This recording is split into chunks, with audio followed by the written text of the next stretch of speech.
മഴ കാരണം മിസ്സായ കുത്തബ് മിനാർ കാണാനാണ് ഇന്ന് നമ്മൾ പോണത്. മെട്രോന്ന് ഇറങ്ങി വരുമ്പോൾ തന്നെ നമുക്ക് ഷെയർ ഓട്ടോ കിട്ടും. ഒരാൾക്ക് 20 രൂപ. ഇതിന്റെ ഉള്ളിൽ കയറാൻ ഒരാൾക്ക് 35 റുപ്യാണ് ടിക്കറ്റ്. പുറത്തൊരു QR കോഡ് ഉണ്ട്, അത് സ്കാൻ ചെയ്താൽ ക്യൂ നിൽക്കാണ്ട് കഴിച്ചിലാവാം. ഉള്ളിലേക്ക് അങ്ങോട്ട് കയറി ചെല്ലുമ്പോൾ തന്നെ കൊടുത്ത പൈസ നിങ്ങൾക്ക് മുതലാവും.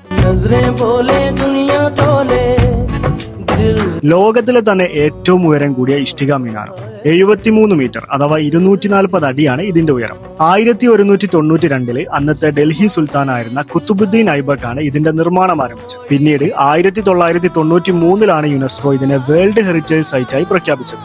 നോർത്ത് ഇന്ത്യയിലെ തന്നെ ആദ്യത്തെ പള്ളിയായ കൂവത്തുൽ ഇസ്ലാം സ്ഥിതി ചെയ്യുന്നത് ഇവിടെയാണ്. പള്ളിയുടെ നടുവിലായി കാണുന്ന 7 മീറ്റർ ഉയരമുള്ള ഈ സ്തംഭം അയൺ പില്ലർ ഓഫ് ഡൽഹി എന്നറിയപ്പെടുന്നു. ഇന്തോ ഇസ്ലാമിക് വാസ്തുവിദ്യയിൽ ചുവന്ന മണൽക്കല്ലുകളും മാർബിളും ഉപയോഗിച്ച് നിർമ്മിച്ച ഇവന്റെ മുകളിലെത്താൻ 379 പടികളാണ് കയറേണ്ടത്. എന്റെ ഒരു അഭിപ്രായത്തിൽ രാത്രിയിലാണ് ഇവന് മുഞ്ചു കൂടുതൽ. സോ അടുത്ത പ്രാവശ്യം ഡൽഹി പോകുമ്പോൾ മിസ്സാക്കണം. അപ്പോ ഓക്കെ.